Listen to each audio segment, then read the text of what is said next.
Ah yes, Doom, the big granddaddy of all first-person shooters. Doom, being the child of id Software's John Romero and John Carmack, was released in 1993 and forever changed the face of... Wait, don't go. Okay, we all know what Doom is, there's no reason for me to explain, so I'll spare you the history lesson we can all recite in our sleep.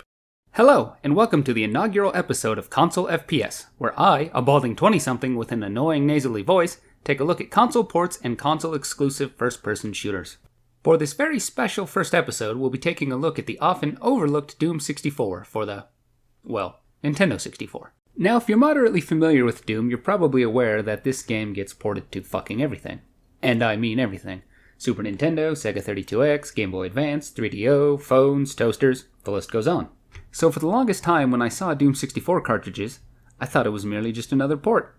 I mean hell, Duke Nukem, the first two Quakes, Heretic 2, and even Daikatana got N64 ports. Even the PS1 had a port of Doom, so why would this be any different? But to my surprise, and still the surprise of many other gamers I know, it is in fact a completely new game, with all new levels, weapons, and enemy designs. So I ask, why exactly is it so overlooked? Is it merely because its title doesn't do much to tell you it's a brand new game? Was it the hardware it was on? Or is it really just a piece of crap game that deserves to be forgotten? Well, let's take a look.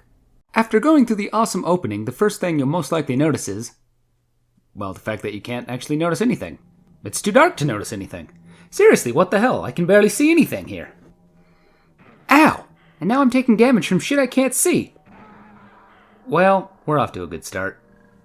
Well, let's check the settings and see if there's a brightness option here. Okay, thank fuck there is. Okay, bright as it can be. And I still can't see much. Great. Seriously, why is it so damn dark in this game? I know Doom 3 gets a lot of flack for being dark, but at least in that game you get a flashlight.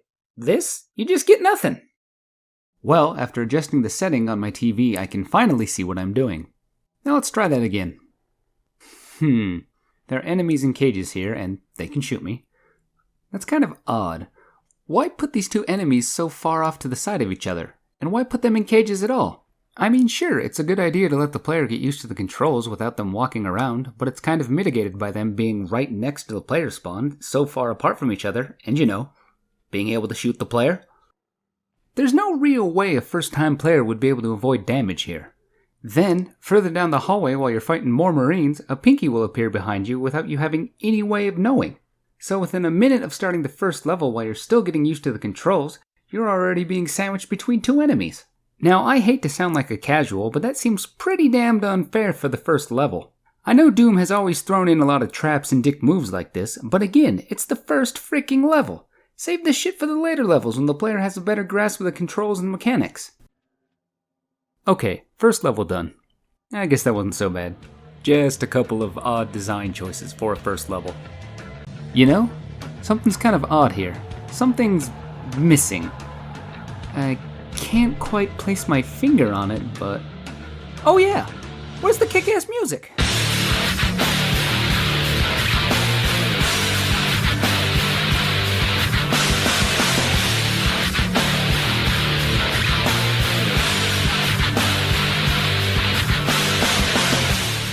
Both classic Dooms are littered with catchy and iconic riffs. You'd be hard-pressed to find a gamer who doesn't know the song of E1M1. Hell, one of the earliest memes on the internet is based on how awesome Doom music is. Even Doom 3 had that kick-ass menu music, but here, just ambient, ominous noises. I know it may seem like I'm making a big deal out of it, but just listen to how Doom 1 starts.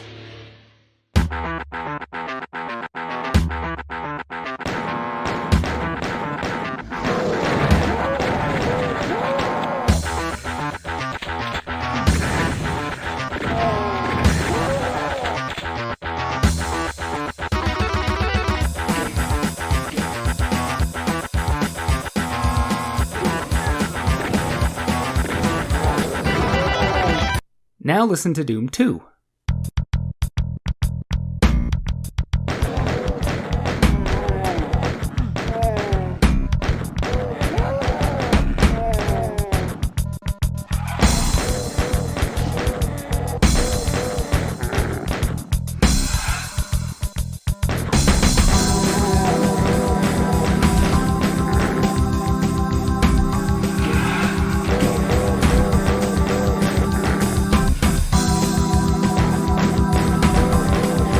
Both songs are fast-paced and get your blood pumping, ready to kick some demon ass. How does Doom 64 start?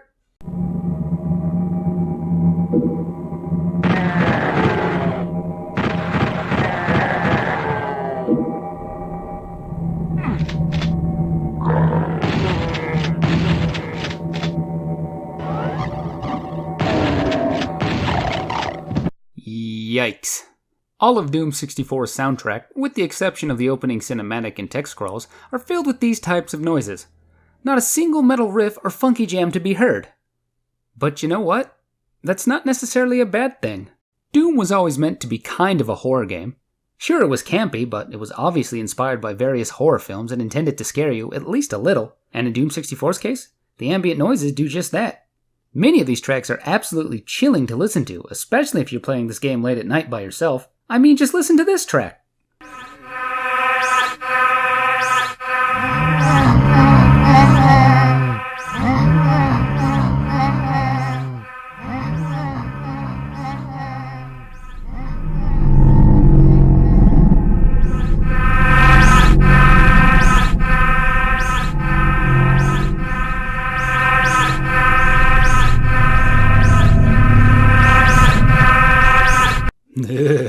Tell me that just isn't unnerving as all hell to listen to. I definitely see what they were going for this game's soundtrack, and I think it works quite well. Still, it would have been nice to get a more traditional Doom soundtrack. Despite being dark and having no funky tunes, the rest of Doom 64 is pretty much classic Doom at its core. You shoot demons, you can't jump or look up and down, you look for colored keys in search of the level exit, find health, ammo, power-ups, secrets, and traps along the way. The environment is in 3D, but everything else is 2D sprites. The level design, like the classics, is varied and interesting, ranging from simple corridors and arenas to complex labyrinths. And yes, you will still have to play the classic game of What Did That Switch Just Do? All the old weapons and power-ups are here: fist, pistol, shotgun, super shotgun, chain gun, rocket launcher, plasma gun, BFG, this really awesome double-bladed chainsaw, and... what the fuck is this? No, literally, that's what the game asks when you find it. It's like this weird satanic goat-looking gun. It's cool as all hell, but it doesn't seem to do much. Like at all. That's kind of a disappointment, but we'll have to get back to that later. While all the old weapons are here, not every enemy from classic Doom is. You got Marines, Imps, Pinkies, Spectres, Lost Souls, Cacodemons, Barons of Hell, Hell Knights, Mincubuses, Mincubi, Arachnotrons, Pain Elementals, and of course, Cyberdemons. Noticeably absent are Chain Gun guys, Revenants, and thankfully, Archviles. Though in their stead, they are replaced with a new enemy, the Nightmare Imp, which is an imp that's darker than a normal imp? Exciting. Well, in all fairness, it's tougher, harder to see, and shoots faster than a normal imp. The enemies are given fancy new coats of paint and redesigns across the board. All look more or less the same to their classic counterparts, with the exception of the Pain Elemental. He got a drastic redesign in this game. I may miss his dorky classic look, but I do like his new design. Much more distinct from the Cacodemon, you know? While some purists may prefer the classic designs, I think we can all agree that the Doom 64 versions look at least a little better than their god-awful Doom 3 designs. I mean, is this seriously supposed to be a Cacodemon? Come on, id. The weapons also got some minor redesigns, and I think they're pretty cool too, though they seem to be lacking in animations compared to the classics. The shotgun doesn't get the pump animation, and the double barrel doesn't get the reload animation. They are, however, just as fun to use, the super shotgun especially, as it still just obliterates most enemies. One thing that isn't quite as fun is the control scheme. Coming from mouse and keyboard to the N64 controller was always going to be difficult, but here, the controls just don't feel right. Luckily enough for me, there's an option to choose from several configurations and to map almost any function to a button of my choice. After fiddling with that, I was able to make it much more palatable. You can even adjust the sensitivity on the analog stick. These are all nice touches. Lots of console games from this era just gave you the controls and forced you to use them. However, you'll notice when watching me play that I have difficulty walking in a straight line. The analog stick, even on the lowest settings, is a bit too picky about going straight sometimes. But after about an hour or so, I was able to get used to it. There is one colossal flaw in any of the control schemes that I just wasn't able to get used to though.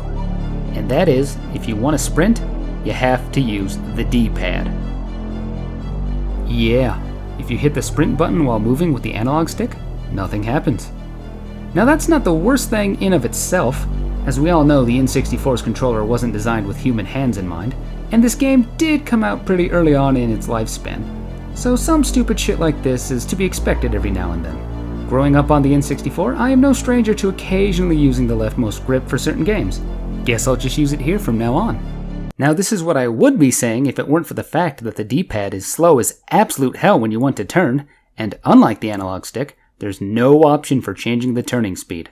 So there will be times where you'll be forced to switch back and forth between the D-pad and the analog stick to solve certain puzzles and move over platforms, while being shot at, mind you.